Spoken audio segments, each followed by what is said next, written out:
Akti normativ i qeverisë për ndërtimet pa leje u miratua këtë të premte në Komisionin e Ligjeve, ku diskutua për nevojën dhe urgjencën për këto ndryshime ligjore. Pyetja ime ishte, kush ishte urgjenca që juve t'i merrnit kompetencën kuvendit për të miratuar ligjin? Po ta vini re juve sot në këtë komision, ne do të diskutojmë vetëm po ose jo, ne nuk hyjmë ke nenet. Pra praktikisht, pra edhe ju pohimi juaj, mënyra si ju e poni, ju e kuptoni që ne nuk kemi mundësi si parlament të hyjmë tek neni, tek presja e nenit, për të thënë prit se kjo nuk shka. Në periudhën e gusht shtatorit të këtij viti ka patur një qartësi për një marzh dhe një normë kaq të lartë të zhvillimit të një veprimtarie të palishme, thash në shkelje të lejeve të lëshuara ose një veprimtari totalisht e palishme në territor që kërkonte një adresim të karakterit me akt normativ. U evidentuan raste konkrete të sipërfaqeve të shtuara që nuk ishin pjesë e lejeve ndërtimore të dhëna nga Këshilli Kombëtar i Territorit të Ujit, raste flagrante ku ishin shitur blerësit.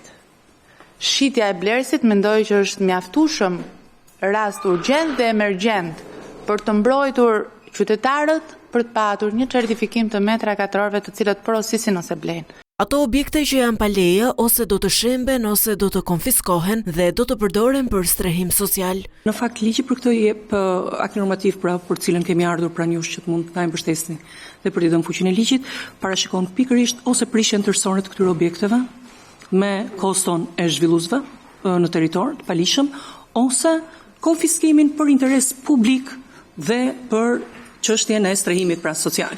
Pra në mënyrë të qartë konfiskimi, koncepti konfiskimit për të gjitha ato ndërtesat të cilat janë ndërtuar 10%, pra në masën 10% më shumë se sa leja, në rastin kur ato kanë patur një leje, ose janë tërësisht pa leje, është konfiskim, pra nëse do të vlerësohet nga autoritet shtetërore, ose prishje totale nëse ato nuk plotësojnë asnjëra nga kushtet. Sipas aktit normativ, do të ketë 7 faza kontrolli për të siguruar që godina është ndërtuar sipas lejes së dhënë dhe në fund do të jepet një certifikat përdorimi.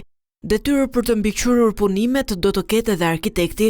Sipas qeverisë, nuk do të ketë një akt përfundimtar të certifikimit të ndërtimit dhe nuk do të ketë lidhje të kontratave të ujit dhe energjisë pa u përmbushur të gjitha kërkesat.